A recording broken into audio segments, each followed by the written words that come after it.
Today I'm going to show you how to add a attachment on Google Calendar. First, say if you got an important date on 19th, 12 to 1 o'clock, or you can say it's like a concert or something like that, so 12 to 6, and go to more options. Then you're going to click the attachment button here. See, it says add attachment. Add the attachment. Click whatever file you need to do.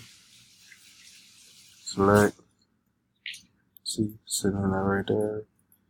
And you either get alerts from it to remind you about the attachment, like basically like a concert or whatever, or you can add others to the list to show them that they have this going on, or if it's like a group project reminding them to do it, anything. You click save, and from 12 to 3, have your attachment. But the attachment is still posted right there. And that is how you add attachments. Thank you, and I hope this helped you. Have a great day.